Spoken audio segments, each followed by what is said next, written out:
আল্লাহ সুবহানাহু ওয়া তাআলা শুকর আদায় করছি, তিনি আমাদেরকে সালাতুল জুমার জন্য মসজিদে আসার তৌফিক দান করেছেন, বলি আলহামদুলিল্লাহ। এবং রাসূলুল্লাহ সাল্লাল্লাহু আলাইহি ওয়াসাল্লামের উপর দরুদ এবং সালাম বর্ষিত হোক। আল্লাহুম্মা সাল্লি ওয়া সাল্লিম আলা নাবিয়িকা মুহাম্মদ, আল্লাহুম্মা সাল্লি আলাইহি, আল্লাহুম্মা বারিক আলাইহি। তাবুকের যুদ্ধ ইসলামের ইতিহাসের সবচেয়ে বড় যুদ্ধ। 40,000 সাহাবী অংশগ্রহণ করেছিলেন এই যুদ্ধে। রাসূলুল্লাহ সাল্লাল্লাহু আলাইহি ওয়াসাল্লাম বলেছেন, প্রত্যেক সামর্থ্যবান ব্যক্তি এই যুদ্ধে অংশগ্রহণ করতেই হবে, মাস্ট, বাধ্যতামূলক। এবং এটি অত্যন্ত কষ্টের একটি সময় ছিল। মদিনা থেকে 500 মাইলের মতো দূরত্বে অবস্থিত একটি জায়গায় যুদ্ধ করার জন্য যেতে হবে, আবার প্রচন্ড রোদ। এই অবস্থায় বিশাল বড় একটা সফর, অনেক বড় একটা বাহিনী, সেখানে খাদ্য লাগবে, পানীয় লাগবে, অস্ত্র লাগবে এবং বাহন লাগবে। রাসূল বললেন সাল্লাল্লাহু আলাইহি ওয়াসাল্লাম, প্রত্যেকে তার নিজের বাহন ম্যানেজ করে আসতে হবে, কারণ এত বাহন থেকে ইসলামিক স্টেট দেবে, এত বাহন তো মুসলিমদের বা বাইতুল মালে তো এত সম্পদ নাই যে মানুষকে যুদ্ধের জন্য এত বাহন, এত উট তাদেরকে প্রদান করা হবে। প্রত্যেকেই তার নিজের অস্ত্র, নিজের বর্ম এবং নিজের বাহন, ক্যামেল, ভেহিকল, এটা তিনি নিয়ে আসবেন, তারা নিজের ট্রান্সপোর্ট তিনি নিয়ে আসবেন। সাহাবায়ে কেরামরা, তাদের নির্দেশনা ছিল তাদের সামর্থ্য অনুসারে তারা যুদ্ধের ফান্ডে টাকা জমা দেবে। এবং আপনি জানেন এখানে এমন অনেক ঘটনা ঘটেছে। রাসূলুল্লাহ সাল্লাল্লাহু আলাইহি ওয়াসাল্লাম এর সাহাবায়ে কেরামের মধ্যে কেউ কেউ তাদের 100 ভাগই তারা এই যুদ্ধের ফান্ডে জমা দিয়েছিলেন। যেমন আবু বকর রাদিয়াল্লাহু তাআলা আনহু, ওমর রাদিয়াল্লাহু তাআলা আনহু তার অর্ধেক প্রদান করেছিলেন। ওসমান একটি যুদ্ধে তিনি এই যুদ্ধে প্রায় 10,000 মতো তিনি ঘোড়া এখানে তিনি সাপ্লাই করেছিলেন। এরকম বিশাল বিশাল ফান্ড সাহাবায়ে কেরাম রাদিয়াল্লাহু তাআলা আনহুম আজমাইন তারা দিয়েছিলেন। এরকম একটা ভয়াবহ যুদ্ধে যাওয়ার জন্য কে না চায় এরকম একটা যুদ্ধে তারা অংশগ্রহণ করবে, কিন্তু মুনাফিকদের একদল তারা এই যুদ্ধে অংশগ্রহণ করলো না। তারা ওয়াজা আল মুআযযিরুনা মিনাল আ'রাব, বেদুইনদের মধ্যে একদল যারা ওজর করে করে সব সময় বেড়ায়, অজুহাত দেখিয়ে বেড়ায়, এরা এসে বলল লিউযানা লাহুম, so that they are given permission to stay back. তারা পেছনে থাকার অনুমতি তারা চেয়েছে, না আমরা যেতে পারবো না যুদ্ধে।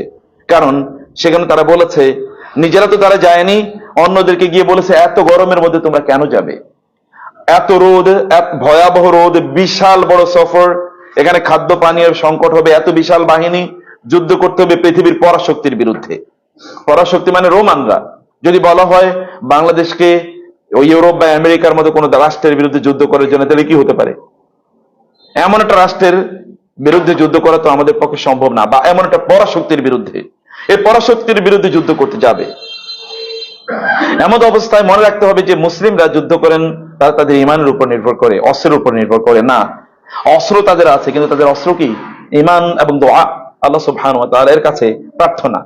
মুসলিমরা যুদ্ধ করতে যাবেন, মুনাফিকরা তো গেলই না, মুসলিমদেরকে গিয়ে তারা ডিমোটিভেট করা শুরু করলো। এত গরমের মধ্যে এত বিশাল বাহিনীর বিরুদ্ধে যুদ্ধ করতে যাওয়া একেবারেই নির্বুদ্ধিতা হবে। এটা মানে নিজকে আগুনের মধ্যে নিক্ষেপ করা, নিজকে ধ্বংসের মুখে ফেলে দেয়া। তোমরা যেও না। আল্লাহ সুবহানাহু ওয়া তাআলা কোরআন আয়াত নাযিল করে দিলেন, কুল নারু জাহান্নাম আশাদ্দু হাররা লাউ কানু ইয়ালামুন, ওদেরকে বলে দিন জাহান্নামের আগুন আরো অনেক ভয়াবহ।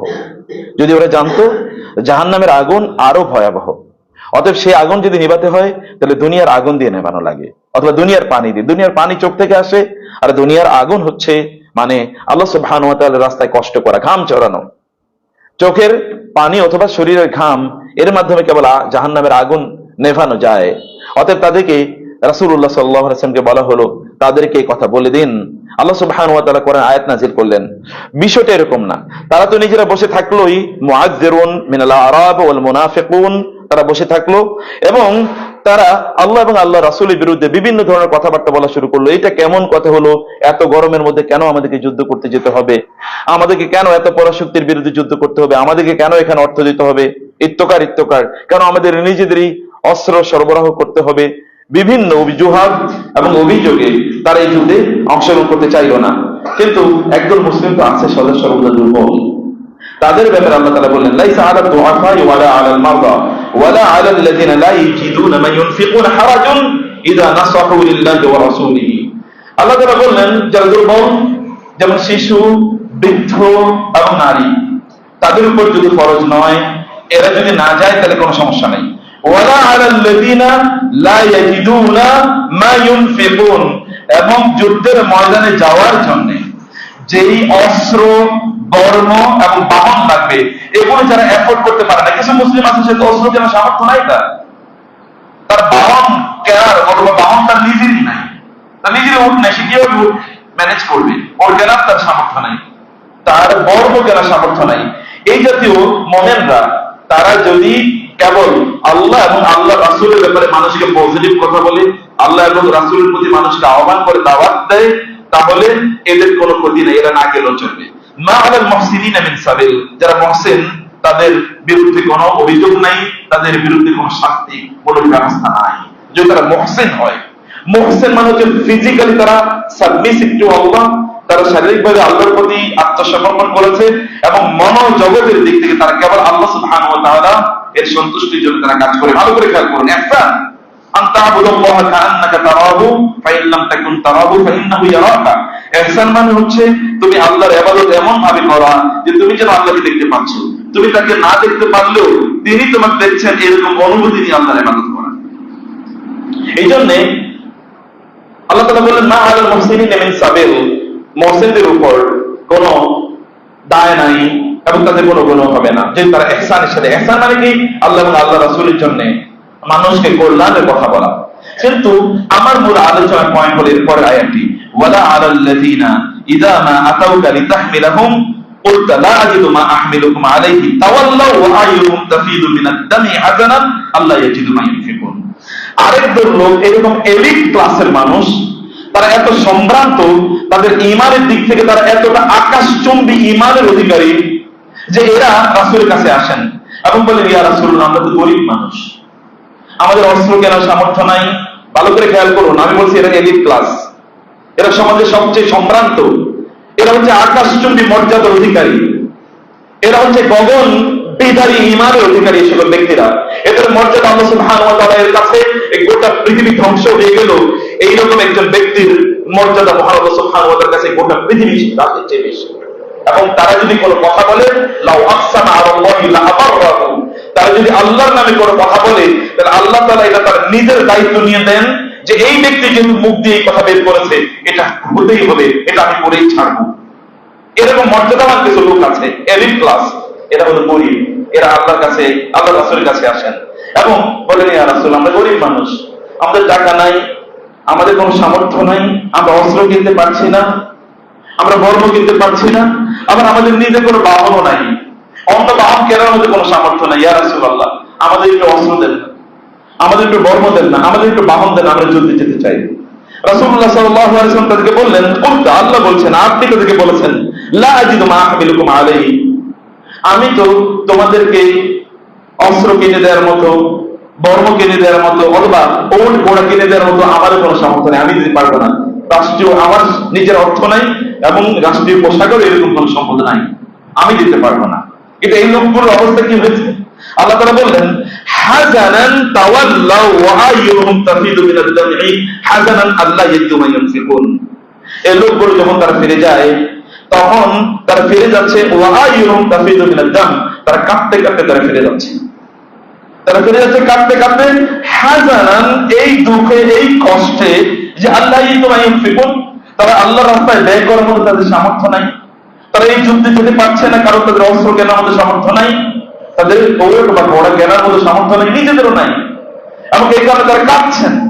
আল্লাহ সুবহানাহু ওয়া তাআলা এদের ব্যাপারে কোরআনের আয়াত নাযিল করে দিলেন, এই এলিট ক্লাসের লোকদের ব্যাপারে রাসূলকে জানিয়ে দিলেন, এরকম কিছু লোক আপনার সাথে আছে, এমন কিছু লোক আপনার সাথে আছে যাদের অন্তরের দিক থেকে তারা বিশাল ধনী, শরীরের দিক থেকে, দুনিয়ার সামর্থ্যের দিক থেকে হতে পারে তাদের কিছু নাই, কিন্তু অন্তরের দিক থেকে তারা সত্যিকার অর্থেই তারা মহাধনী, তারা বিশাল ধনী, বিশাল ধনের অধিকারী। আল্লাহ সুবহানাহু ওয়া তাআলা এই সকল ব্যক্তিদের সম্মান এবং মর্যাদায় এই আয়াতগুলো নাযিল করলেন। রাসূলকে তিনি আরো নির্দেশ প্রদান করলেন, ওয়াসবির নাফসাকা মা'আল্লাযীনা ইয়াদউনা রাব্বাহুম বিল গাদাতি ওয়াল আশি ইউরিদুনা ওয়াজহাহু ওয়া লা তা'দু আইনাকা আনহুম তুরিদু যিনাতাল হায়াতিদ দুনিয়া ওয়া লা তুতি' মান আগফালনা কলবাহু আন যিকরিনা ওয়াত্তাবা'a হাওয়াহু ওয়া কানা আমরুহু ফুরুতা। একটা লোক তাদের কোনো অর্থনৈতিক অবস্থা এরকম না, তারা অনেক টাকা পয়সার মালিক, এমনও তারা না। এবং তারা মসজিদে এসে একেবারে হয়তোবা এমন ভাবে থাকে, কেউ তাদেরকে জিজ্ঞাসা করে না, কেউ তার কথাবার্তা এরকম তাদের সাথে অত বেশি হাই হ্যালো ইত্যাদি কথাবার্তা করে না, সালাম ইত্যাদি দেয় না। সমাজে আপনি দেখবেন এমন কিছু লোক আছে যারা খুবই অসহায় টাইপের, কেউ তাদের খুব সম্মান মর্যাদা দেয় না। তারা থাকলেও খুব একাকী, অথবা তারা আলাদা হয়ে থাকে, কারণ অন্যরা তাদেরকে অতটা সম্মান প্রদান করে না। কুরাইশরা নেতৃবৃন্দ এসে রাসূলকে বললেন, এই যে আম্মার অথবা বেলাল অথবা ধরেন ইয়াসির অথবা অন্যান্য আছে, এরা যারা আছে খাব্বাব খুবাইব, এদের মতো এরা আপনার আশেপাশে থাকে, এদের গা থেকে গন্ধ বের হয়, এদের চেহারাগুলো এরকম মানে এলিট ক্লাসের লোকদের, ধনী বণিক শ্রেণীর মধ্যে এদের জামা কাপড় এরকম দামি না, এদের চেহারার মধ্যে এরকম কোনো গ্লেজ বের হয় না, এবং এদের জামা কাপড় উন্নত মানের না। এদের কারণে তো আপনার কাছে আসতে পারছি না। এরা যদি আপনার কাছে না থাকতো তাইলেই তো আপনার কাছে আমরা যেতে পারতাম, কারণ এদের সাথে আমরা বুঝতে পারি না। এরা আমাদের স্টেটাসের লোক না, এরা আমাদের সমাজের লোক না, এরা আমাদের মর্যাদার লোক না। আল্লাহ সুবহানাহু ওয়া তাআলা কোরআনে আয়াত নাযিল করে দিলেন, না আপনার উম্মার মধ্যে, আপনার সাহাবী এবং আপনার সাথীদের মধ্যে এমন কেউ কেউ আছে যারা আল্লাহ সুবহানাহু ওয়া তাআলার কাছে এলিট। আপনি তাদেরকে খুঁজে খুঁজে বের করুন, তাদের সাথে গিয়ে আপনি এখন থেকে আরো বেশি থাকবেন, তাদের সাথে থাকবেন, তাদের সাথে সময় দেবেন, তাদের সাথে বসবেন। এই আয়াত নাজিল হওয়ার পরে রাসূল সাল্লাল্লাহু আলাইহি ওয়াসাল্লাম এবার খুঁজলেন আমার সাহাবীদের মধ্যে কারা আছে যারা এরকম একটু কম দামি জামা কাপড় পরে থাকে। এদিকে খুঁজে খুঁজে বের করলেন, দেখলেন ওই কর্নারে বেলাল বসে আছে, ওই কর্নারে আম্মার বসে আছে, ওই কর্নারে বসে আছে অথবা খোবাইব অথবা খাব্বাব অথবা অন্যান্যরা বসে আছেন, যাদেরকে কেউ খুব মর্যাদা দেয় না। এরা কোন জায়গায় এমনি মানে খুব সাধারণ ভাবে সাদামাটা ভাবে বসে আছেন। রাসূল ইসলাম তাদেরকে খুঁজে খুঁজে বের করে তাদের সাথে থাকছেন, তাদেরকে সময় দিচ্ছেন, তাদের সাথে কথা বলছেন, এবং তাদেরকে খুঁজে খুঁজে বললেন আলহামদুলিল্লাহিল্লাযী জাআলা ফী উম্মতি, আল্লাহর সব প্রশংসা করছি যিনি আমার উম্মার মধ্যে এমন কিছু লোক রেখেছেন যারা আল্লাহর কাছে এতটা সম্মান এবং মর্যাদার অধিকারী। আল্লাহ আমাকে নির্দেশ করেছেন তাদের সাথে স্পেশাল সময় ব্যয় করার জন্য। এরকম কিছু লোক আছে আমার উম্মার মধ্যে। সম্মানিত ভাইয়েরা এবং বোনেরা, আসলে প্রবলেমটা কোথায়? আসলে ইস্যুটা কি? ইস্যুটা হলো লাজ্জাতুল ইবাদাহ, ইবাদতের স্বাদটা উপভোগ করা বা অনুভব করা। ইবাদতের স্বাদ যদি আপনি অনুভব করেন তাহলে আল্লাহর কাছে আপনি এলিট ক্লাসের লোক হয়ে যাবেন। মানুষ আপনাকে কি দৃষ্টিতে দেখছে সেটা বিষয় নয়, আল্লাহর কাছে আপনি এলিট ক্লাসের লোক হয়ে যাবেন। আর আল্লাহর কাছে এলিট ক্লাসের লোক হওয়ার জন্য ইবাদতের মধ্যে মজা আপনাকে পেতে হবে। ইবনু কাইয়্যিম রাহিমাহুল্লাহ তিনি তার উস্তাদ ইবনু তাইমিয়া শাইখুল ইসলাম রাহিমাহুমুল্লাহ থেকে উল্লেখ করেছেন যে ইবনু তাইমিয়া রাহিমাহুল্লাহ তিনি বলেছেন এমন কিছু লোক আছে যারা এই দুনিয়াতে জান্নাত ফিল করে, তারা জান্নাত অনুভব করে, এবং কিছু লোক তারা দুনিয়াতে তারা জান্নাতের স্বাদ পায়। আর যারা দুনিয়া জান্নাতের স্বাদ পায় না তারা আখিরাতে গিয়ে কিভাবে জান্নাত পাবে? দুনিয়ায় তো সে জান্নাতের স্বাদ পেল না। এবং তিনি বলেছেন আমরা কখনো কখনো আমাদের অন্তর জগতে এমন স্বাদ আমরা অনুভব করি, এমন তৃপ্তি আমরা পাই, এমন মজা আমরা পাই, এই মজার কথা যদি আমাদের শত্রুরা জানতো তাহলে ওরা তলোয়ার দিয়ে আমাদের বিরুদ্ধে যুদ্ধ করে আমাদের মজা তারা নিয়ে যেতে চাইতো। কিন্তু এটা তো নেওয়া যায় না। You can only feel it. আপনি কেবল অন্তর দিয়ে এটাকে অনুভব করেন। এই অনুভবের জায়গাটি আমি আপনাদেরকে আইডেন্টিফাই করতে চাই আজকে প্রিয় ভাইরা। এর মধ্যে এক নম্বর বিষয়টা আমি বলি আপনাদেরকে, তা হলো আপনি কখনো নামাজে দাঁড়ানোর পর কি এমন মনে হয়েছে যে আপনি সেজদাটা আরেকটু লম্বা দিতে চান? মাত্র 3 বার তাসবিহ পড়লেন না, আপনার মনে হয় আপনি আজকে 100 বার তাসবিহ পড়বেন। 100 বার বলবেন সুবহানাল্লাহ, সুবহান রাব্বিয়াল আযীম, সুবহান রাব্বিয়াল আলা, সুবহান রাব্বিয়াল আলা, সুবহান রাব্বিয়াল আলা। এছাড়া আরো তো আল্লাহুম্মা গফির লি যামবি কুল্লা, অথবা আরো অসংখ্য দোয়া আছে, আল্লাহুম্মা লাকা সাজাদতু ওয়া লাকা আমানতু ওয়া লাকা আসলামতু। এই যে যেগুলো সাজদা দোয়া আছে আপনি পড়ছেনই এবং আপনার সেজদা শেষ করতে মনে চায় না। এরকম কি কখনো হয়েছে আপনার? এটা হলো লাজ্জাতুল ইবাদাহ, লাজ্জাতুস সুজুদ, ফিলিং দ্য সুইটনেস অফ সুজুদ ইন ইওর সালাত। আপনার নামাজের মধ্যে সেজদার সুইটনেস এটাকে ফিল করা।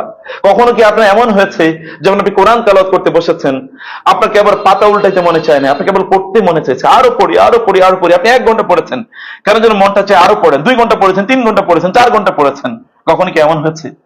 আমাদেরকে গত কয়েকদিন আগে, 2-3 দিন আগে একজন মহিলা প্রশ্ন করলো টেলিভিশনে লাইভে যে শেখ আমি এশার নামাজের ওযু দিয়ে ফজরের নামাজ আদায় করি, আমার কি কোনো গুনাহ হবে? যদি টেলিভিশন না হতো আমি চিৎকার করে কেঁদে বলতাম আপনি একটু আমাদের জন্য দোয়া করেন।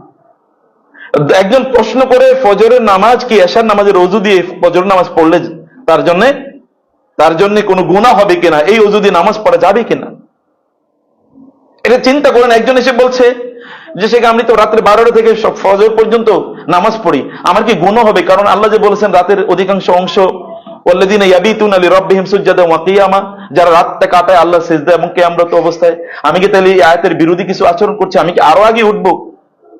আমি ভাবছি আমাদের যুবকরা বা আমরা তো ফজর নামাজ পড়ার জন্য ঘুম থেকে উঠতে পারি না, আর এরা আমাদেরকে জিজ্ঞেস করে যে সারা রাত জেগে থেকে ফজর নামাজে ওই অজু দিয়ে ফজর নামাজ আদায় করলে হবে কিনা। এবাদতের লজ্জা কিভাবে পেয়েছে দেখেছেন? এবাদতের মধ্যে যিনি প্রশ্ন করেছেন তিনি কোনো এরকম না যে তিনি কোনো ইয়াং কোনো লেডি, না, তিনি একজন বুড়ো নারী, এরকম তিনি প্রশ্ন করেছেন, এটা তিনি জানতে চেয়েছেন। এরা এলিট ক্লাসের মানুষ, আপনি এবং আমি হয়তো তাদেরকে চিনি না। এরা এই মজা তারা তাদের ইবাদতের মধ্যে তারা পায়, এই তৃপ্তি পরিতৃপ্তি তারা অর্জন করে তাদের ইবাদতের সাথে, কারণ তাদের রবের সাথে তাদের রিলেশনটাকে তারা এই পর্যায়ে নিয়ে গেছে। সম্মানিত ভাইরা এবং বোনেরা, আনাস ইবনে মালিক রাদিয়াল্লাহু তাআলা আনহু, তিনি, আপনি জানেন, তিনি কদু, লাউ পছন্দ করতেন। লাউ চেনেন তো আপনার? কদু, লাউ পছন্দ করতেন। কেন লাউ পছন্দ করতেন? কারণ একবার তিনি দেখলেন রাসূলুল্লাহ সাল্লাল্লাহু আলাইহি ওয়াসাল্লাম তার প্লেটে লাউ এর তরকারি দেওয়া হয়েছিল, তার প্লেট থেকে লাউ যতটুকু আছে তিনি খুঁটে খুঁটে বিভিন্ন জায়গা থেকে তিনি খাচ্ছেন। তার মনে হলো রাসূল যদি ভালো না বাসতেন লাউটাকে এরকম তো খেতেন না। এরপর থেকে তিনি বললেন আমার সবচেয়ে প্রিয়তম খাবার হয়ে গেছে লাউ। এটা কি জন্য প্রিয় খাবার? লাউ কি খুবই সুস্বাদু খাবার নাকি? স্বাদ আসলে কিসের?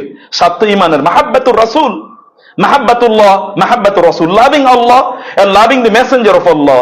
আল্লাহকে ভালোবাসা, আল্লাহ রাসূলকে ভালোবাসা, যে লাজ্জাত, এই লাজ্জাতটা তারা অনুভব করেছে, এই লাজ্জাতটা তারা ফিল করেছে। এটা সামান্য একটু বাড়তি কিছু না, প্রিয় ভাইরা, আপনিও নিজেও এই লাজ্জাতটা আপনি অনুভব করতে পারেন যদি আপনি সেটি পান। কারণ ঈমান এবং ইবাদত এটা কিন্তু লাজ্জাতের অন্তর্ভুক্ত। লাজ্জাত মানে হচ্ছে, আমি বলছি যেটা এটা স্বাদ, ঈমানের একটা স্বাদ আছে, ইবাদতের একটা স্বাদ আছে। আমরা সেই ইবাদত আমরা ঈমানের স্বাদ পাই না। রাসূলুল্লাহ সাল্লাল্লাহু আলাইহি ওয়াসাল্লাম তিনি বলেছেন যাকা তুআমাল ঈমান মান রাদিয়া বিল্লাহি রাব্বা ওয়া বিল ইসলামি দীনা ওয়া বি মুহাম্মাদিন সাল্লাল্লাহু আলাইহি ওয়াসাল্লাম রাসূলা। সেই ব্যক্তি মূলত ঈমানের স্বাদ পেয়েছে যে ব্যক্তিকে আল্লাহকে রব হিসেবে মেনে নিয়েছে, রাসূলকে নবী হিসেবে মেনে নিয়েছে, এবং সে ইসলামকে তার একমাত্র জীবন ব্যবস্থা হিসেবে মেনে নিয়েছে। ভালো করে শুনুন, আল্লাহ আপনার একমাত্র রব, তার মানে আপনার স্রষ্টা তিনি, সৃষ্টিকর্তা তিনি। ইবাদত হবে তার জন্য, চাওয়া হবে তার কাছে, আত্মসমর্পণ হবে তার কাছে। আপনি যাই করেন না কেন তার জন্যই করছেন, তার সন্তুষ্টির জন্যই করছেন। এবং অবে মুহাম্মাদিন সাল্লাল্লাহু আলাইহি ওয়াসাল্লাম নবিয়্যা, মানে হচ্ছে মুহাম্মদুর রাসূলুল্লাহ সাল্লাল্লাহু আলাইহি ওয়াসাল্লামের সুন্নাহর বাইরে আপনি কোনো কাজ করেন না। এটা লাজ্জাত, এটা আপনি লাজ্জাত পাওয়ার এটা অন্যতম প্রধান একটা অনুষঙ্গ। এভাবে আপনি লাজ্জাত পেতে পারেন। ইসলামে আপনার একমাত্র জীবন ব্যবস্থা। আপনি ইসলামকে জিজ্ঞেস করেন আমি কি কাজটি করব কি করব না। আপনি ইসলামের কাছ থেকে আপনি প্রেসক্রিপশন গ্রহণ করেন, অন্য কারো কাছ থেকে আপনি কোনো আদর্শ নেনও না, অন্য কাউকে আপনি জিজ্ঞাসা করেন না, কারণ আপনি ইন্নাদ-দীন ইনদাল্লাহিল ইসলাম, আপনার কাছে ইসলাম আছে। রাসূলুল্লাহ সাল্লাল্লাহু আলাইহি ওয়াসাল্লাম বললেন সালাসুন মান কুন্না ফিহি ওয়াজাদা হালাওয়াতাল ঈমান, যে ব্যক্তির মধ্যে তিনটি বৈশিষ্ট্য আছে সেই ব্যক্তি সত্যিকার অর্থে ঈমানের স্বাদ পায়, ঈমানের মজা পায়, মজা। রাসূলুল্লাহ সাল্লাল্লাহু আলাইহি ওয়াসাল্লাম বললেন আইয়াকুন আল্লাহু ওয়া রাসূলুহু আহাব্বু ইলাইহি মিম্মা সিওয়াহুমা, যে ব্যক্তি এর কাছে আল্লাহ এবং আল্লাহর রাসূল সবকিছুর চেয়ে প্রিয়, আল্লাহ এবং আল্লাহর রাসূল যে ব্যক্তির কাছে সবচেয়ে বেশি প্রিয়, সেই ব্যক্তি। গত 3-4 দিন আগে আমাদেরকে এক ইয়াং ম্যান প্রশ্ন করলো, স্যার আমি দিনই পড়াশোনা করতে চাই, আমার বাবা ও মা আমাকে দিনই পড়াশোনা করতে দেয় না, তারা আমাকে মারধর করে। এক মেয়ে প্রশ্ন করে গতকাল, তাহলে যে আমি হিজাব পড়ি, কোরআন তেলাওয়াত করি, আমার বাবা মা আমাকে বলে যে আমি নাকি পাগল হয়ে গেছি, আমাকে নাকি জিনে ধরেছে, এই কারণে আমি এত কোরআন পড়ি কেন, এত কেন ইবাদত করি, আমি কেন এত জিকির আজকার করি। তুই তো পথভ্রষ্ট হয়ে যাবি, তুই তো পাগল হয়ে যাবে, এটা তো এখন দিন পালনের বয়স না, আরো পরে দিন প্র্যাকটিস করবে। এগুলো কেমন মানুষ আপনি বলেন? এরা আল্লাহ সুবহানাহু ওয়া তাআলা, এরা ঈমানের স্বাদ পেয়েছে, এরা তো ঈমানের স্বাদ পেয়েছে। এক হিন্দু থেকে মুসলিম হয়েছে, আমাকে ফোন করে বললো, স্যার আমি যে নামাজ পড়লে আমি যে মনে হচ্ছে না আমি জান্নাতে আছি, আমি বোঝাতে পারবো না যে আমি কি স্বাদ পাই। আমার মনে চাইছিল ওকে বলি যে তুমি একটু আমাদের জন্য দোয়া করো, আমরা যেন তোমার মতো স্বাদটা পেতে পারি ঈমানের, আমরা যেন ইবাদতের এরকম স্বাদ পাই। ইবাদতের স্বাদ পাওয়া এটা ওই ব্যক্তির জন্য সম্ভব হবে যে ব্যক্তি আল্লাহ এবং আল্লাহ রাসূলকে সবার চেয়ে বেশি ভালোবেসেছে, সবচেয়ে বেশি প্রাধান্য দিয়েছে। এমন এই ব্যক্তি ওয়া ইউহিব্বাল মারআ লা ইউহিব্বুহু ইল্লা লিল্লাহ, কাউকে সে ভালোবাসে কেবল আল্লাহর জন্য। প্রিয় ভাইরা, আপনি কি কখনো ঘটেছে আপনি কখনো কোন একজন ব্যক্তি অসুস্থ, তিনি আপনার আত্মীয় স্বজন না, তার সাথে আপনার ব্যবসায়িক কোনো লেনদেনও নাই, কিন্তু আপনি কেবল দেখতে গিয়েছেন। আপনি কি জানেন না রাসূলুল্লাহ সাল্লাল্লাহু আলাইহি ওয়াসাল্লাম তিনি বলেছেন কোন একজন ব্যক্তি তিনি যখন অন্য কাউকে দেখতে যান, তার তিনি অসুস্থ দেখতে যান এবং তার কোনো আত্মীয়তার রিলেশন নাই, ব্যবসায়িক কোনো সম্পর্ক নাই, মধ্যখানে ফেরেশতা থেকে জিজ্ঞেস করেন কেন যাও, কি উদ্দেশ্যে যাও? আমি আল্লাহ সন্তুষ্টির জন্য যাই। যাও, তোমার অতীতের সব গুনাহ মাফ করে দেওয়া হলো। এরকম তো হতে পারে না। আপনি কি এটা কখনো গিয়েছেন? আপনি লাজ্জাতুল ঈমান ফেল করার জন্য এটা আপনাকে লাগবে। আপনি কেবল মানুষকে ভালোবাসেন, কাউকে ভালোবাসেন কেবল আল্লাহ তাআলার জন্য, অন্য কোনো উদ্দেশ্যে নয়। এই অনুভব আপনার মধ্যে আছে কিনা? আপনি কাউকে ভালোবাসেন, কাউকে একটা হাদিয়া দিলেন, একটা গিফট দিলেন, এটা এই উদ্দেশ্যে দিলেন যে আপনি তাকে আল্লাহর জন্য ভালোবাসেন। রাসূলুল্লাহ সাল্লাল্লাহু আলাইহি ওয়াসাল্লাম বলেছেন কিয়ামতের দিন যারা পরস্পরকে আল্লাহর জন্য ভালোবাসে, আল্লাহ তাআলা তাদেরকে এমন সিংহাসনে বসাবেন যেখান থেকে কেবল আলো কেবল আলো ঠিকরে পড়বে, আলো বের হবে, আলো বের হতে থাকবে। এমনকি নবীরা পর্যন্ত, সিদ্দিকরা, শহীদরা পর্যন্ত এটা দেখে তারা ঈর্ষা করবে যে এত মর্যাদা এই লোকটার কেন? কেবল আল্লাহ তাআলা কিয়ামতের দিন এই মর্যাদা দেবেন, অথবা তার আরশের নিচে তার ছায়া প্রদান করবেন সে সকল ব্যক্তিদেরকে যারা পরস্পরকে ভালোবাসে আল্লাহর জন্য। আল্লাহর জন্য মানুষকে ভালোবাসুন, ঈমানের সাথে আপনি পাবেন। রাসূলুল্লাহ সাল্লাল্লাহু আলাইহি ওয়াসাল্লাম বললেন, ওয়া আন ইয়াকরা আন ইয়াউদা ফিল কুফরি বা'দা আন আনকাদাহু আল্লাহু মিন কামা ইয়াকরাহু আন ইউনকাদা আন ইউকযাফা ফিন নার। কোন একজন ব্যক্তি ঈমান হেদায়েত পেয়েছে, হেদায়েত যেমন আপনি নামাজ শুরু করে দিয়েছেন, আপনি কোরআন তেলাওয়াত শুরু করে দিয়েছেন, আপনি তাহাজ্জুদে নামাজ আদা করা শুরু করেছেন, আপনি তাসবিহ তাহলিল করা শুরু করে দিয়েছেন, এরপরে আর আপনি এটা বন্ধ করেন না। কেন বন্ধ করেন না? এটা বন্ধ করে দেয়া কে আপনি এতটা ঘৃণা করেন যেমনি ভাবে আপনি ঘৃণা করেন আগুনের মধ্যে নিক্ষিপ্ত হওয়া। যে আগুনের মধ্যে নিক্ষিপ্ত আগুনে কেউ আপনাকে ছুঁড়ে ফেলে দিল, এটাকে যেমন আপনি অপছন্দ করেন, আপনার ইবাদত গুলোকে বন্ধ করে দেওয়াটা আপনি এরকম অপছন্দ করেন। রমজান তো গেল কিছুদিন আগে, আপনার রমাদানে যে ইবাদত করেছেন তার কতটুকু কন্টিনিউ আছে? কতটুকু আছে কন্টিনিউ? যদি কন্টিনিউ না থাকে তাহলে ওই যে ঈমানের স্বাদ তো এই জন্যই পাই না, ঈমানের স্বাদ তো এই জন্যই পাই না, ইবাদতের স্বাদ তো আমরা সেই জন্যই পাই না। এছাড়া রাসূলুল্লাহ সাল্লাল্লাহু আলাইহি ওয়াসাল্লাম বললেন কোন একজন ব্যক্তির অন্তরে ঈমানের স্বাদ কেমনি ভাবে প্রবেশ করে, ঈমানটা আসলে কি ফিল কিভাবে করেন? বলে যে প্রচন্ড গরম, এত ভয়াবহ উত্তপ্ত গরম এবং রোদের মধ্যে কোন একজন ব্যক্তির ঠান্ডা পানির পিপাসাটা কেমন লাগে বলেন তো? একটু ঠান্ডা পানি পেলে তিনি কেমন মজা ফিল করবেন? প্রচন্ড গরম, প্রচন্ড রোদ, একটু ঠান্ডা পানি তার কাছে কি মজার লাগতে পারে?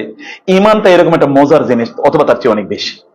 ইবাদতটা এরকম মজার জিনিস বা তার চেয়ে অনেক অনেক বেশি। ব্যক্তিরা ইবাদতের এই মজাটি তারা কিভাবে পাবে? রাসূলুল্লাহ সাল্লাল্লাহু আলাইহি ওয়াসাল্লাম তিনি বলেছেন এটা পেতে হলে মানুষ আমাকে তাদের সকল কিছুর চেয়ে বেশি ভালোবাসতে হবে। আল্লাহ রাসূল সাল্লাল্লাহু আলাইহি ওয়াসাল্লাম বলেছেন, লা ইয়াতআমু আহাদুকুম তা'আমাল ঈমান হাত্তা আকুনা হাব্বা ইলাইহি মিন ওয়ালাদিহি ওয়া ওয়ালিদিহি ওয়া নাফসিহি ওয়ান নাসি আজমাইন। আমি যতক্ষণ পর্যন্ত ওই ব্যক্তির কাছে তার নিজের জীবন, তার সন্তান সন্ততি এবং গোটা মানব জাতি থেকে যদি আমি তার কাছে প্রিয় না হই, এবং তার নিজের থেকে, তার বাপ মা থেকে, তার ছেলে মেয়ে থেকে, তার স্বামী স্ত্রী থেকে যদি আমি তার কাছে প্রিয় না হই, তাহলে ওই ব্যক্তি ঈমানের স্বাদ পাবে না। আল্লাহ রাসূলকে এই লেভেলের ভালোবাসা, এটা ঈমানের স্বাদ। ঈমান কেউ যদি স্বাদ পায়, ইবাদতের কেউ যদি স্বাদ পায়, তাহলে তার চেহারা এর পরিস্ফুটন, তার চেহারা এর আসর, এর প্রভাব পায়, দেখা যায়। আল্লাহ তাআলা বলেছেন সীমাহুম ফি উজুহিম মিন আসারি সুজুদ যালিকা মাসালুম ফিত তাওরাতি ওয়াল ইনজিল। যে আল্লাহ সুবহানাহু ওয়া তাআলা সাহাবীদের একটা উদাহরণ দিয়েছেন। সাহাবীরা রাসূলের সাথে যে সাহাবীরা ছিলেন তাদের উদাহরণ তাওরাত এবং ইনজিলে দেয়া আছে, কোরআনে দেয়া আছে। তা হলো তাদের চেহারায়, তাদের কপালে সেজদার দাগ রয়েছে। কপালে কিসের দাগ রয়েছে? সেজদার। এই সেজদার দাগ মানে কি? ওলামায়ে কেরাম বলেছেন দুটো অর্থই হতে পারে। সেজদা দিতে দিতে এখানে দাগ পড়ে গেছে, কালো দাগ। দেখবেন কিছু কিছু মানুষের কপালে কালো দাগ আছে, কারো কারো কপালে কালো দাগ পড়ে এটা একটা তার ধরুন মানে তার যে স্কিন রিলেটিং কোন একটা ডিজিজ, এই কারণে হতে পারে। আবার সত্যিকার কিছু কিছু লোক আছে এমন এলিট যে তারা সেজদা দিতে দিতে এই জায়গায় দাগ পড়ে গেছে। রাসূল সাল্লাল্লাহু আলাইহি ওয়াসাল্লাম বলেছেন, ইন্নাল্লাহ হারামা আলাইকুম হারামা আলান নারি আন তাকুলা আসার আসসুজুদ। আল্লাহ তাআলা জাহান্নামের উপর হারাম করে দিয়েছেন সেজদার দাগগুলোকে ভস্ম করে দিতে। কোন মানুষ তিনি সেজদা দিলে এখানে একটা দাগ পড়ে, এটা কখনো কখনো ভিজিবল, কখনো কখনো ইনভিজিবল, কখনো কখনো এটা দেখা যায়, কখনো দেখা যায় না। কারো দেখা যায় কালো দাগ, কারো দাগ দেখা যায় না। যাদেরটা দেখা যায় না তাদেরটা আল্লাহ সুবহানাহু ওয়া তাআলা জানেন। এই দাগগুলো কোন ওই ব্যক্তি যদি জাহান্নামে যায়ও, তার এই দাগগুলো জাহান্নামের আগুন স্পর্শ করতে পারবে, এটা অক্ষত থাকবে। এরপর আল্লাহ সুবহানাহু ওয়া তাআলা এক সময় বলবেন, যাদের কপালে সিজদার দাগ ছিল এদেরকে জাহান্নাম থেকে বের করে জান্নাতে নিয়ে আসো। অতএব এটা এতটা মর্যাদাপূর্ণ একটা দিক। আল্লাহ সুবহানাহু ওয়া তাআলা এর জন্যে আপনার এরকম দাগ তৈরি হোক, এটা শুধুমাত্র এমন না, তার কথায়, তার আচরণে, তার চলনে, তার বলনে, এমনকি তিনি যা কিছু করেন, যা কিছু কেনেন বাজার থেকে, এই সকল ব্যক্তিদের সবকিছুর মধ্যে তিনি যে আল্লাহ সুবহানাহু ওয়া তাআলার ইবাদতের স্বাদ পান, এটা বোঝা যায়। রাসূল সাল্লাল্লাহু আলাইহি ওয়াসাল্লাম আল্লাহ তাআলা বলেন, ওয়ালাউ নাশাউ লা রাআইনাকাহুম ফালা আরাফতাহুম বিসীমাহুম। মুনাফিকদেরকে যদি আমি চাইতাম তাহলে আমি বলে দিতে পারতাম যে আপনি এই এই চিহ্ন দেখলে বুঝতে পারবেন এটা মুনাফিক, মানে তার শরীরের মধ্যে এরকম চিহ্ন আছে। তেমনি ভাবে আল্লাহ সুবহানাহু ওয়া তাআলাকে যারা ভালোবাসেন, ইবাদতের স্বাদ যারা পান, তাদের শরীরের মধ্যে এরকম চিহ্ন আছে। এই চিহ্ন আপনি হয়তো বা দেখতে পান না। এই জন্য সালফে সালিহিন তারা বলতেন, কোন একজন ব্যক্তি তিনি যদি তাহাজ্জুদে সালাত আদায় করেন, তাহলে দিনভর তার চেহারা থেকে আলো বের হয়, আলো। এই আলো আপনি দেখার জন্য আপনারও চোখ লাগবে, আমারও চোখ লাগবে। আপনি ওই চোখ না থাকলে ওই আলো কোনো জিনিস দেখতে পাবেন না। অতএব তিনি দেখতে পাবেন যিনি আলো উপভোগ করেন, যিনি ওই আলো অনুভব করেন। আপনারা তো জানেন, ওই বাংলাদেশের ওই চোরের গল্প তো সবাই জানে, যে একজন সারা রাত চুরি করেছে, এরপরে ফজরের আগে ওইখানে পুকুরে সে হাত মুখ ধুইতেছে, কারণ সারা রাত চুরির কাজ করেছে। আরেকজন সারা রাত ইবাদত করেছে, এখন ফজরের আগে তিনি উজু করে আবার নামাজে যাবেন। যে চোর সে মনে করে এরটা তো আমার মতোই চোর, আর যে ব্যক্তি ইবাদত করেছেন সে মনে করে আরো কত আল্লাহ আল্লাহ আছে, দেখো ওই একটা আল্লাহ এখানে আছে। ব্যক্তি তার নিজের উপর, আল মারু ইয়াকিসু আলা নাফসিহি, ব্যক্তি তার নিজের উপর অন্যকে মূল্যায়ন করে। আপনি একটা এলিট হৃদয়ের অধিকারী হতে পারেন যদি আল্লাহ সুবহানাহু ওয়া তাআলার সাথে আপনি সম্পর্কটা বাড়ান। তাহলে দেখবেন আপনি খারাপ মোমেনদের ব্যাপারে, জন্নবিল মুমিনিনা খায়রা, মোমেনদের ব্যাপারে আপনি খারাপ অনুভব করবেন, আপনি ফিল করবেন যে তার চেহারা থেকে আলো বের হচ্ছে। এই অনুভূতি আপনি দেখতে পাবেন। এই কারণে সালফে সালিহিন তারা বলতেন যে আমি কি, যেমন আপনি আসহাবি আল কাবীর আবু দারদা রাদিয়াল্লাহু তাআলা তিনি বলছেন, লা আরা আলাইকুম ইয়া আহলাল মাদিনাতি হালাওয়াতাল ঈমান, হে মদিনাবাসী, কই তোমাদের চেহারায় তো আমি ঈমানের কোনো স্বাদ দেখতে পাই না। তোমাদের চেহারায় তো বোঝা যায় না যে তোমরা ঈমানের স্বাদ পাচ্ছ। সাহাবীদেরকে বলছেন তিনি, আবু দারদা রাদিয়াল্লাহু তাআলা আনহু, ওয়াল্লাযী নাফসি বিয়াদিহি লাউ আন্না দাব্বাত গাবি তাআমাল ঈমান লারুইয়া যালিকা হালাওয়াতুল ঈমান আলাইহি। তখন তিনি বললেন, আল্লাহর কসম করে বলছি, বনের কোন প্রাণী সে যদি ঈমানের স্বাদ পায়, তাহলে তার শরীরে, তার চেহারায়, তার আচরণে ঈমানের স্বাদ যে সে পাচ্ছে এটা বোঝা যাবে। তো তোমরা মানুষ, তোমাদের চেহারা কেন ঈমানের স্বাদ তোমরা পাচ্ছ, এটা কেন বোঝা যাচ্ছে না? তিনি তার সময়ে লোকজনকে তিনি লক্ষ্য করে বললেন, সিবগাতুল্লাহ ওয়া মান আহসানু মিনাল্লাহি সিবগা। আল্লাহ সুবহানাহু ওয়া তাআলার রং তো আপনার চেহারা দেখাই যাবে, সে রং সত্যি করতে দেখা যায় কিনা সেটি প্রিয় ভাইরা দেখার বিষয়। কারণ এখন আমি যেটা বলতে চাই, তা আপনি কিভাবে আসলে ঈমানের স্বাদ পাবেন কিভাবে আপনি, এটার জন্য আমি এক নম্বর বলছি, ইবাদতের কাজগুলো দ্রুত শুরু করা। ইবাদতের কাজ কি করা?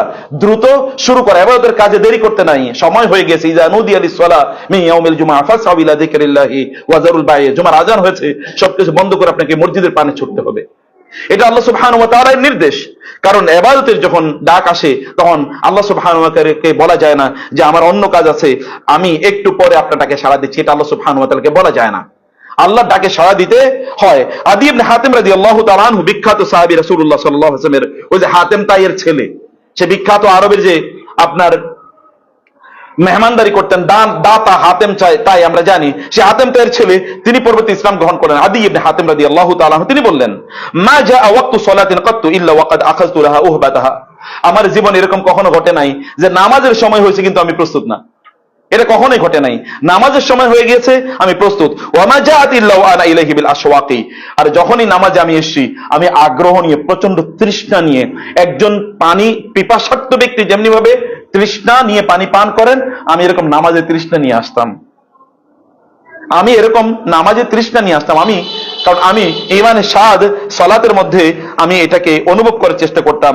সাঈদ বিন মুসাইব রাদিয়াল্লাহু তিনি বলেছেন, মা আযানাল মুআজ্জিন মুনসু 30 সানা ওয়া ইল্লা ওয়া আনা ফিল মসজিদ। গত 30 বছর ইমাম মুআজ্জিন আযান দিয়েছে কিন্তু আমি মসজিদে নেই, এটা ঘটে নাই। মুআজ্জিন আযান দিয়েছে কিন্তু আমি অনেক দূরে, তা হয় নাই। মুআজ্জিন আযান দিয়েছে, আমি মসজিদে। আমি এরকম ভাবে ইবাদতের জন্য আমি প্রস্তুত হতাম। এই কারণে সালাফদের মধ্যে এরকম অসংখ্য ঘটনা আছে যারা এই কাজটি করেছেন। আপনি তামিমি মুহাম্মদ বিন সামা আত-তামিমি তিনি বলেছেন, মাকাস্তু 40 সানাতান লাম তাফুতনি আত-তাকবীরাতুল উলা ইল্লা ইয়াউমুন মাতাত উম্মি। আমার জীবনে 40 বছরে কোনোদিন তাকবীরে উলা আমি ছাড়ি নাই। একদিন কেবলমাত্র পড়তে পারি না, মা মারা গেছে, মাকে নিয়ে আমি খুব ব্যস্ত ছিলাম, তার দাফন কাফন নিয়ে। সেই দিন কেবল আমার জীবনে তাকবীর উলা বাদ দিয়েছে। আমি এলিট লোকদের কেবল ঘটনা আপনাদের বলছি। আপনাদের দৃষ্টিতে এলিট, কার গাড়িটা কত বড়, কার বাড়িটা কত বড়, কে কত বড় ইনকাম করে, কত বড় চাকরি করে, কত বড় ডিগ্রি আছে, কতগুলো ইন্ডাস্ট্রি আছে, এগুলো আপনাদের কাছে এলিট। কিন্তু দেখেন, আমি একদল এলিট ক্লাসের লোকের কথা আমি আপনাদেরকে বলছি। আব্দুল্লাহ ইবনে রাওয়াহা রাদিয়াল্লাহু তাআলা রাসূলুল্লাহ সেই বিখ্যাত সাহাবী, যিনি মুতার যুদ্ধে তিনি শহীদ হয়েছিলেন, রাসূলুল্লাহ সাল্লাল্লাহু আলাইহি ওয়াসাল্লাম তাকে বললেন যে আব্দুল বিন রাওয়াহা তার অভ্যাস কি ছিল, ইযা আরাদা ইয়াখরুজা মিন বাইতিহি, যদি তিনি মসজিদ বাড়ি থেকে বের হবেন, মসজিদ হোক অথবা অন্য কোনো জায়গা যাক না কেন, তিনি 2 রাকাত নামাজ পড়ে বের হতেন। ঘরে ঢোকার পর আর 2 রাকাত নামাজ পড়তেন তিনি। বের হওয়ার সময় 2 রাকাত পড়তেন, ঘরে ঢুকেও তিনি 2 রাকাত পড়তেন। রাসূল সাল্লাল্লাহু আলাইহি ওয়াসাল্লাম তার প্রশংসা করে বললেন, রাহিমাল্লাহু আখি আব্দুল্লাহ ইবনে রাওয়াহা কানা আইনামা আদরাকাহু সালাতু আনাখা, আমার ভাই আব্দুল্লাহ ইবনে রাওয়াহের প্রতি আল্লাহ রহম করুন, যেখানে নামাজ সময় হতো সেখানে সে সব বাদ দিয়ে নামাজে দাঁড়িয়ে যেত। রাসূলুল্লাহ সাল্লাল্লাহু আলাইহি ওয়াসাল্লামকে আল্লাহ তাআলা স্পেশালি জানিয়ে দিলেন আব্দুল্লাহ ইবনে রাওয়াহা এর মর্যাদাটা আল্লাহ সুবহানাহু ওয়া তাআলা এর কাছে এরকম, কারণ তিনি ঈমানের স্বাদ পেয়েছেন, কারণ তিনি ইবাদতের স্বাদ পেয়েছেন, কারণ তিনি সালাতের স্বাদ পেয়েছেন। সালাতের স্বাদ যদি আপনি পান, আপনার অবস্থাও এরকম হবে। সাহাবায়ে কেরামরা তারা প্রতিযোগিতা করতেন এই ইবাদতের স্বাদ পাওয়ার জন্য। এবং আমরা জানি শয়তান কিন্তু চায় আমাদের অনেকেরই নামাজে দেরি করে দিতে, যে তুমি বা ইবাদতগুলো দেরি করে, তুমি একটু পরে করো, কোরআন আজকে তেলাওয়াত করো না, কালকে পড়ো, তাসবিহ তাহলিল এখন করার দরকার নাই, নামাজটা একটু পরে পড়ো, ইবাদতটা একটু পরে করো, রোজাগুলো এখন না রাখলেও চলবে, সামনে রাখো। হাজারো ইস্যু, এখন তোমার দাঁড়িয়ে রাখতে হবে না, এখন তোমাকে হেজাব করতে হবে না, এখন তোমার এটা করা লাগবে, ওটা করা লাগবে, তুমি আরো সময় তো আছে, ভবিষ্যতে করবা।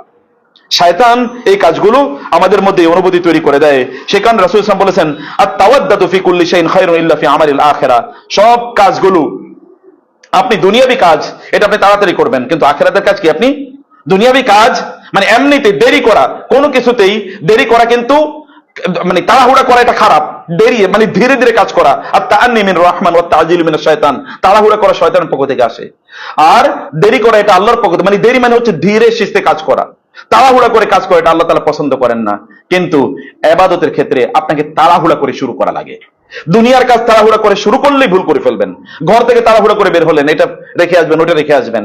কোন জায়গা থেকে তাড়াহুড়া করে বের হলেন, এটা রেখে আসবেন, ওটা রেখে আসবেন, এটা ঝামেলা হবে। তাড়াহুড়া করে কাজ করছেন, এটা হয় না, ওইটা হয় না। কিন্তু আখিরাতের কাজ তাড়াহুড়া করে শুরু করা লাগে, শেষ করতে হয় দেরি করে, কিন্তু শুরু করতে হয় তাড়াহুড়া করে, কাজটাই শুরু করতে হয়। আল্লাহ সুবহানাহু ওয়া তাআলা এই ভাবে আমাদের সালাফদের অবস্থাটা এরকম ভাবে করেছেন, এবং আমরা তাদেরকে দেখি যে দুনিয়ার কাজগুলো তারা এরকম করেছেন।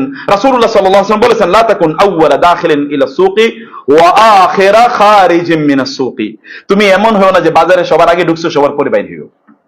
বুঝেন নাই?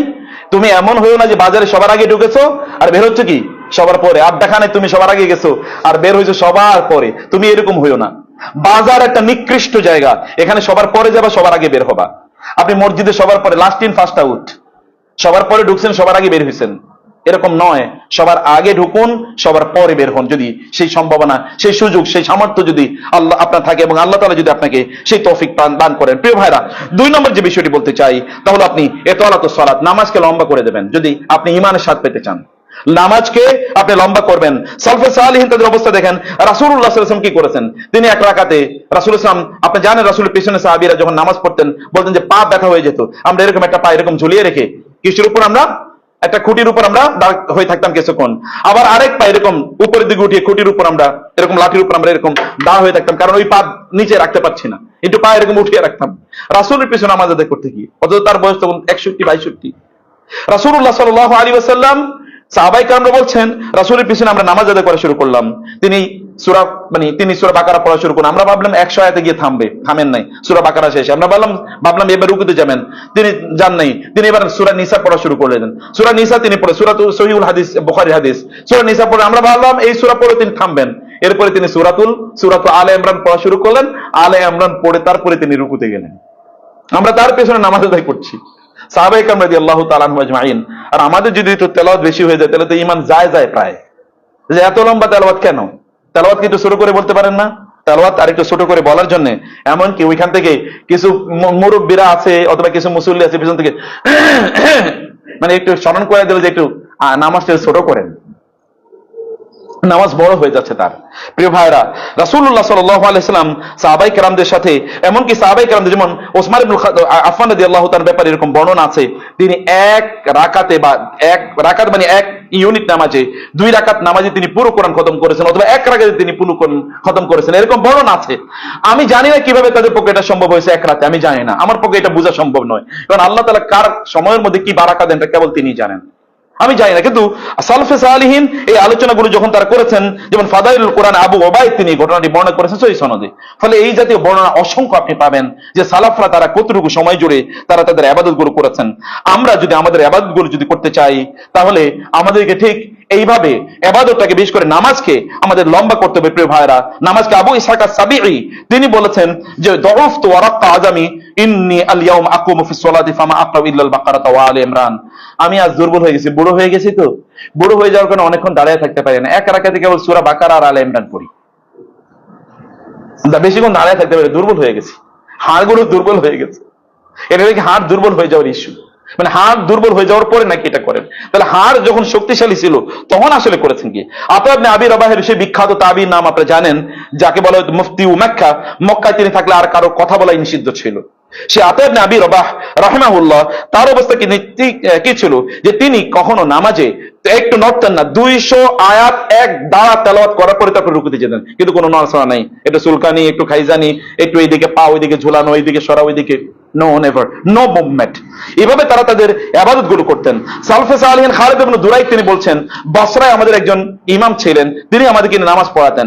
তিনি একবার মানে ইয়ের মধ্যে রমাদানে তিনি আমাদেরকে নিয়ে 4 দিনে পুরো কোরআন খতম করে দিয়েছেন। তো কেউ কেউ মনে করেন এত তাড়াতাড়ি করলেন কেন উনি, আরেকটু স্লো পড়তে পারলেন না? 4 দিনে কোরআন খতম করেছেন তারাবির নামাজ। এখন কেউ কেউ পিছন থেকে বলতেছেন যে উনি এত তাড়াহুড়া করেন কেন, উনি যাবেন কই? আপনি চিন্তা করে দেখুন, মানে প্রত্যেক দিন 8 বা 7.5 পারা করে পড়েছেন, 7.5 পারা করে এইভাবেই কোরআন খতম করেছেন নামাজে। তাদের অবস্থা ছিল এরকম যে কেউ কেউ তারা এইভাবে তারা সারা রাত জুড়ে হয়তো তারা ইবাদত করেছেন, এবং তারা এটাকে মনে করছে এটাও তাদের একটা দুর্বলতার প্রকাশ, কারণ তারা এর চেয়ে বেশি সময় দেওয়া দরকার ছিল, কিন্তু এই সময় তারা দিতে পারেন নাই। সালাফদের মধ্যে তারা ইবাদতের মধ্যে এরকম মজা কেউ কেউ পেয়েছেন, যারা পর্যন্ত আল্লাহ সুবহানাহু ওয়া তাআলার কাছে, যেমন সাবিত আল বানানি আল বাসরি, তার পক্ষ থেকে এরকম বর্ণনা আছে যে তিনি আল্লাহ সুবহানাহু ওয়া তাআলা এর কাছে এরকম দোয়া করতেন। ইমাম বাইহাকী রাহিমাহুল্লাহ তার বিখ্যাত শুআবুল ঈমান নামক গ্রন্থে তিনি এই হাদিসটি উল্লেখ করে, মানে এই বর্ণনাটি উল্লেখ করেছেন। তিনি বলেছেন সাবিত আল বানানি তিনি আল্লাহর কাছে দোয়া করতেন, আল্লাহুম্মা ইন কুনতা আতাইতা আহাদান আস-সালাতা ফি কবরি ফাআতিনি আস-সালাতা ফি কবরি। আল্লাহ, আমি নামাজে এত মজা পাই, যদি কবরে গিয়েও যদি একটু নামাজ পড়তে পারতাম। কবরে তো নামাজ পড়া যায় না, ইবাদত করা যায় না, কিন্তু তাদের সালাতের প্রতি তাদের ভালোবাসার লেভেলটা এরকম ছিল, যেটা না হলে তার জীবন সে কল্পনা করতে পারে না, যে নামাজ না হলে তার জীবনটা কল্পনা করতে পারে না। প্রিয় ভাইরা, বোনেরা আমার, সেই কারণে আমি যেটা বলছি যে আমাদেরকে যে কাজটি করা দরকার তা হচ্ছে আমাদের ইবাদতটাকে বা সালাতটাকে আমাদের কমপক্ষে লম্বা করা দরকার। 3 নম্বর হচ্ছে তা আপনি লম্বা করে আপনি রোজা রাখবেন। আপনি রোজা রাখবেন, রোজা রাখবেন। কেউ কেউ সারা বছর রোজা রাখতেন, আপনি জানেন যে সারা বছর রোজা রাখা নিষিদ্ধ, সারা বছর রোজা রাখতেন। তো এখন প্রশ্ন করা হলো যে সারা বছর যে তারা রোজা রাখলেন তাদের জন্য এটা কি নিষিদ্ধ না? সারা বছর তো রোজা রাখতে রাসূল নিষেধ করেছেন, মানে সিয়ামুদ দাহর। তখন ওলামায়ে কেরামরা উত্তর দিয়েছেন এরা মাযুর ছিল, আল্লাহ তাআলা এদেরকে মাফ করে দেবেন। এরা মাযুর ছিল, এরা নাকি মাযুর ছিল, আল্লাহর ইবাদত করছে, তারা মাযুর ছিল। আপনি বলেন আমি মাযুর ছিলাম, আমি ইবাদতটা করতে পারি নাই, আর এরা ইবাদত এত বেশি করেছে যে এই লোকগুলো মাযুর ছিল, এদেরকে আল্লাহ তাআলা মাফ করে দেবেন। এত বেশি ইবাদত করছে, আল্লাহ তাদেরকে মাফ করে দেবেন। ইবাদত অ্যাজ ইফ তারা যা ইবাদত করেছে, এই ইবাদতটা তারা এমন ভাবে তারা করেছিল যে ইবাদতের বাইরে তারা জীবন চিন্তাও করতে পারে নাই। প্রিয় ভাইরা, বোনেরা, নিজকে নিয়ে একবার ভাবার আমি কথা বলবো, আপনাদেরকে চিন্তা করুন। আপনাদের কষ্ট হচ্ছে জানি আমি, কিন্তু তারপরেও আপনাদেরকে এই জায়গাগুলো ভাবার দরকার। আমি আপনাদেরকে সিয়াম, আপনি রোজা রাখতে পারেন না, কিন্তু আপনি সোমবার এবং বৃহস্পতিবার আছে, আইয়ামে বিদ আছে, আপনি তো বছরে মানে প্রতি মাসে কমপক্ষে আপনি 11 দিন রোজা রাখার সুযোগ আছে, কমপক্ষে 11 দিন তো আপনি রোজা রাখার সুযোগ আছে। এই 11টা দিন আপনি রোজা রাখেন, তার চেয়ে কমও কখনো কখনো হতে পারে। যদি আইয়ামে বিদ যদি সোম এবং বৃহস্পতির মধ্যে পড়ে যায়, তাহলে এটা 10 হয়ে যাবে কখনো কখনো। এই রোজাগুলো আপনি রাখুন। আর রাসূল সাল্লাল্লাহু আলাইহি ওয়াসাল্লাম তো বলেছেন দাউদের রোজা ছিল সবচেয়ে উত্তম রোজা, কারণ তিনি কখন রোজা রাখতেন, কোন একদিন তিনি রোজা রাখতেন, আরেকদিন তিনি রোজা রাখতেন না। তো এরা হচ্ছে সাবিকুন আল আউয়ালুন। সূরা আল ওয়াকিয়াতে যাদেরকে আল্লাহ তাআলা বলেছেন যে একদল লোক তারা কি করবে, তারা সাবিকুন আল আউয়ালুন, তারা সবার আগে তারা জান্নাতে যাবে।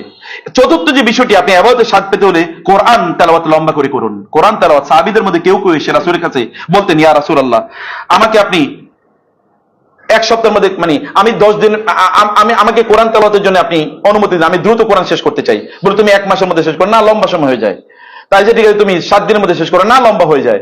আপনি আরেকটু সময় কমান, আমি তো যুবক মানুষ, আমি আরো সময় দিতে পারবো। আজ তুমি 3 দিনের মধ্যে শেষ করো, 3 দিনের বেশি কম সময় তুমি নিও না, 3 দিনের মধ্যে শেষ করো। তিনি বললেন আমার মনটা খারাপ হয়ে গেল, রাসূল আর একটু কম সময় দিতে পারলেন না? কোরআন খতম করার জন্য। আর আপনি গত কয় বছরের আগে কোরআন ধরেছেন বলেন তো? খতম তো বহুত পরের কথা। কোরআন কবে সর্বশেষ ধরেছেন? তাদের কাছে 3 দিন। এখন অনেকে ফতোয়া কয় 3 দিনের কমে কোরআন খতম করা জায়েজ আছে কিনা। কাদের সামনে ফতোয়া দিতেছেন? যে বেটা কোরআন কোনোদিন পড়ে না তার সামনে 3 দিন। তাদের ইচ্ছা ছিল তারা একদিনে কোরআন খতম দেবেন, আল্লাহ রাসূল বলছেন না 3 দিন। আগ্রহের জায়গাটা কি? আর যে ব্যক্তি কোরআন ধরে না তার কাছে ফতোয়া কি? তারে আপনি বলেন তুমি পারলে প্রতিদিন কোরআন খতম করো, তাইলে যদি সে কোরআনের কাছে কোনোদিন যায়। আদারওয়াইজ এই সকল লোকদেরকে আপনি কোরআনের কাছে যেতে দেখবেন না। কোরআন এই জন্য ওসমান ইবনে আফফান বলতেন লাউ তাহুরাত কুলুবুকুম লামা শাবাআত মিন তিলাওয়াতিল কোরআন, তোমাদের অন্তরগুলো যদি সত্যিকার বিশুদ্ধ হতো তাহলে কোরআন তেলাওয়াতে তোমরা কোনোদিন বলতে না যে ওকে এনাফ, আজকে অনেক পড়ে ফেলছি, তোমরা বলতে না, বরং তোমরা আরো কোরআন তেলাওয়াত করতে থাকতে। লম্বা কোরআন তেলাওয়াত করুন, কারণ আপনি আল্লাহ সুবহানাহু ওয়া তাআলা এর কিতাবকে আপনি পাঠ করছেন। এর মাধ্যমে কেবলমাত্র আপনি কোরআন, এর মাধ্যমে কেবল আপনি আল্লাহর সাথে সম্পৃক্ত, মানে আল্লাহর সাথে আপনি অনেক বেশি রিলেটেড, কানেক্টেড আপনি থাকতে পারবেন। ওয়ারাত্তিলিল কোরআন তারতিলা, কোরআনকে যেন আমরা তারতিলের সাথে পড়ি। এজন্য হুযায়ফা ইবনুল ইয়ামান রাদিয়াল্লাহু তাআলা তিনি বলতেন তোমাদের জামা কাপড়গুলো যেমনি ভাবে পুরান হয়ে যায়, ঈমানও এরকম পুরান হয়ে যাবে। ঈমানকে তাসদীদ, শক্তিশালী করতে হলে তোমরা কোরআন তেলাওয়াত করো। ঈমানকে যদি শক্তিশালী করতে চাও তাহলে তোমরা কোরআন তেলাওয়াত করো। প্রিয় ভাইরা, আমাদেরকে রাসূল সাল্লাল্লাহু আলাইহি ওয়াসাল্লাম বলেছেন আমাদের একটা দস্তরখান আছে। আপনাদের দস্তরখানে বিভিন্ন খাবারের আইটেম আছে, কিন্তু আল্লাহর একটা দস্তরখান আছে। সেটা কোনটা? আল কোরআন মা'দাবাতুম মিনাল্লাহ। আল্লাহর দস্তরখান হচ্ছে, এটা হচ্ছে আল্লাহ সুবহানাহু ওয়া তাআলার ডাইনিং টেবিল। এটা হচ্ছে কোরআন। এখানে আসুন, এখানে বিভিন্ন ধরনের খাবার আছে আপনার জন্য। কোন খাবার? স্পিরিচুয়াল খাবার। মানুষ কেবলমাত্র শরীরে খাবার দিয়ে বাঁচে না। শরীরে খাবার দিলে তো এটা ওই যে বনের হিংস্র প্রাণীর মতো, কুকুর, শূকর, অথবা ধরুন এটা ওই যে আপনার বাঘ, ভল্লুকের মতো এটা হয়ে যাবে, কারণ এটা তখন আপনাকে খাবলা দিয়ে খাবে। আপনার রুহকে খাবার দেন, তাহলে আপনার রুহ আপনাকে আল্লাহর সাথে কানেক্টেড করে দেবে। রুহকে খাবার দেওয়া হচ্ছে কোরআন তেলাওয়াতের মধ্যে, রুহকে খাবার দেওয়া যায়। কখনো ইবাদত যদি মিস হয়ে যায় তাহলে এর জন্য অনুশোচনা করুন না, তাহাসসুরু আলা তারকি আলা ফাকদি আত-তাআত। ইবাদত যদি কখনো না করতে পারেন, কোন ইবাদত যদি ছুটে যায়, তাহলে এই জন্য আপনি এই জন্য তাহাসসুর, অনুশোচনা করুন। আমি আজকের যে আলোচনাটা দিয়ে শুরু করেছিলাম, সাহাবীদের একদল তারা যুদ্ধের ময়দানে যেতে পারেন, এর জন্য তারা কেঁদে কেঁদে যাচ্ছে। আব্দুল্লাহ ইবনে উমর রাদিয়াল্লাহু আনহু পিচ্চি সাহাবী, বদরের যুদ্ধে তিনি অংশগ্রহণ করার জন্য বললেন ইয়া রাসূলুল্লাহ আমি যুদ্ধে যাব। রাসূল তাকে মেপে দেখলেন যে তার বয়স এখন হয় নাই, বলে তুমি চলে যাও। তিনি বলেন আমি কয়েক রাত ঘুমাতে পারি না, আমি বেহুশ হয়ে যেতে মাঝে মাঝে। রাসূল আমাকে যুদ্ধের ময়দানে যেতে দেয় নাই কারণ আমার বয়স কম। এরপর আগামী বছর, পরের বছর আবার উহুদের যুদ্ধে আমি রাসূলের কাছে গেলাম, ইয়া রাসূলুল্লাহ আমি যুদ্ধে অংশগ্রহণ করতে চাই। রাসূল এবার আমার অনুমোদন দিলেন। আমার এবার কষ্টটা, টেনশনটা, আমার দুঃখটা কমে গেল। একটা 11 বছরের বাচ্চা আপনার বাচ্চারে মোবাইল না দিলে, কম্পিউটার গেমস না খেললে, সিনেমা না দেখলে, কার্টুন না দেখলে চিৎকার করে খায় না। আর ওনারা যুদ্ধের ময়দানে যেতে পারে না দেখে অস্থির হয়ে যায়, বেহুশ হয়ে যায়। 11 বছরের বাচ্চা, 12 বছরের বাচ্চার মধ্যে কে অনুমতি তৈরি করে দিল? এবাউটের স্বাদ তারা কিভাবে পেয়েছে? ভাইরা, এবাউটের স্বাদ পাওয়া এটা সাধারণ কোনো বিষয় নয়। সাহাবায়ে কেরাম তারা এবাউটের স্বাদ পেয়েছেন এবং এই কারণে তারা এবাদত নিয়ে তারা এইভাবে তারা কাজ করতেন।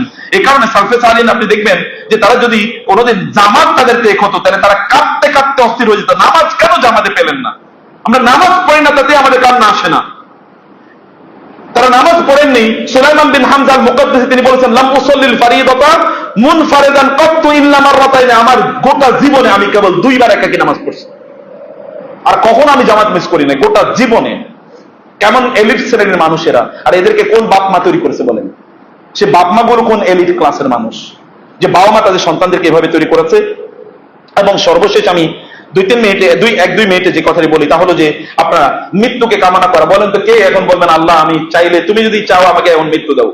এমন কে আছেন? হাত তুলে দেখাতে পারবেন? হাত তোলার দরকার নেই। কিন্তু আমি তো এরকম লোক যে আমি প্রস্তুত আছি, ঠিক আছে আজরাইল আসুক, ঠিক আছে আজরাইল আসুক। এক বুড়ি মাথায় বোঝা নিয়ে যাচ্ছিল, এটা গল্প আপনারা জানেন, বাংলাদেশের ট্রেডিশনাল গল্প। বুড়ি মাথায় বোঝা নিয়ে যাচ্ছিল, তার তো বোঝা বহন করার মতো তার ক্ষমতা নেই, খুবই কষ্ট। তখন বলতেছে আজরাইল কি আমার চোখে দেখে না? আজরাইল কি আমার চোখে দেখে না? তো আমার এত ভালো মানুষ মারা যায়, আমি মরি না কেন? এর মধ্যে আজরাইল ইহান দিয়ে যাচ্ছিল, এটা গল্পের মধ্যে বলা হয়। আজরাইল ওই দিক দিয়ে যাচ্ছিল। আজরাইল বললি বুড়ি ডাকে কেন, একটু যাই দেখি তো। এই বুড়ি তুমি আমায় ডাকলা কেন? বলে কি তুমি কি? বলে আমি তো আজরাইল। আজরাইল মানে আমাদের দেশে, আমি ট্রেডিশনাল গল্প বলছি, যদি কোরআনে হাদিসে আজরাইল শব্দ নাই, মূলত সে মালাকুল মাউত, এটা আপনি বুঝে নেবেন। তো এখন ওই নারী বলছে যে ও বাবা তুমি এসো, আমার বোঝাটা একটু বাসায় পৌঁছে দেওয়ার জন্য তোমার ডাকছিলাম। এতক্ষণ কিন্তু ভিন্ন কথা বলেছে, এখন তো বোঝাটা বাসায় পৌঁছে দেওয়ার জন্য। আমাদের মৃত্যুর জন্য আমরা প্রস্তুত না তো।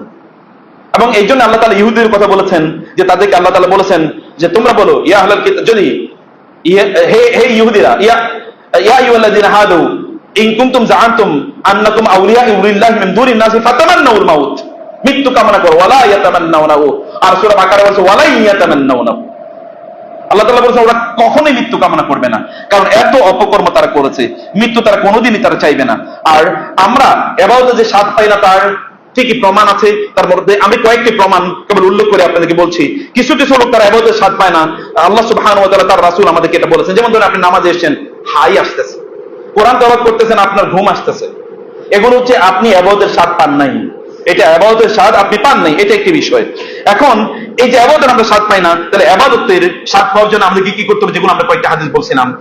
আল্লাহকে একমাত্র রব হিসেবে মেনে নেওয়া, রাসূলুল্লাহ সাল্লাল্লাহু আলাইহি ওয়াসাল্লামের আদর্শ অনুসারে চলা, এবং আপনি ইসলামকে একমাত্র জীবন ব্যবস্থা হিসেবে গ্রহণ করা, আখিরাতের প্রতি আপনার ঈমান আনা এবং মৃত্যুর জন্য প্রস্তুতি গ্রহণ করা। আমাদের অন্তরগুলো কঠিন হয়ে যায় যে সকল কারণে, এগুলো থেকে দূরে থাকা। অন্তর কঠিন হয়ে যায় অন্তরে যদি আমরা খাবার না দিই। অন্তরের খাবার মনে রাখবেন, আমাদের শরীর, ইবনুল কাইয়্যিম রাহিমাহুল্লাহ তিনি বলেছেন, আমাদের শরীর তৈরি হয়েছে কি দিয়ে? মাটি দিয়ে। আর আমাদের রূহ তৈরি হয়েছে জান্নাতি উপাদান দিয়ে। আপনি যদি মাটির তৈরি জিনিস যদি কেবল খাওয়াতে থাকেন শরীরকে, তাহলে এটা ভারী হয়ে যাবে এবং ওটা হালকা হয়ে যাবে, তখন এটা বিজয় হবে, ওটা পরাজিত হবে। আর আপনি যদি আপনার রূহকে খাবার দেন, জান্নাতের জিনিস, আসমানি জিনিস, আল্লাহর পক্ষ থেকে আগত জিনিস, পিওর জিনিস, আকাশ থেকে যা আসে তাই পিওর, যেমন বৃষ্টি, যেমন কোরআন, ওয়াহি, আকাশ থেকে যা আছে তাই পিওর। জমিন থেকে যা উৎপাদন হয় সব পিওর না, এর মধ্যে অনেক ত্রুটি, অনেক কিছু এখানে তৈরি হয়ে যায়, এখানে সমস্যা তৈরি হয়ে যায়। এখন এই জন্য তিনি বলেছেন, আপনি যদি অনেক বেশি খান তাহলে আপনি জমিনের দিকে যাবেন, আর যদি আপনি অনেক আসমানি খাবার, রুহানি খাবার যদি খান, তাহলে আপনার আত্মা ওই রুহে, মানে আপনার রূহ ওই যেই জায়গার যে উপাদান দিয়ে তৈরি করা হয়েছে উপাদানে যাবে, অর্থাৎ জান্নাতের দিকে যাবে। আল্লাহ সুবহানাহু ওয়া তাআলা আমাদেরকে সত্যিকার ঈমানের স্বাদ উপভোগ করার তৌফিক দান করুন। আল্লাহুম্মা আমিন। আকুলু কওলি হাযা ওয়া আস্তাগফিরুল্লাহ লি ওয়া লাকুম ওয়া লিসাইরিল মুসলিমিন ফাস্তাগফিরুহু ইন্নাহু হুয়াল গফুরুর রহিম।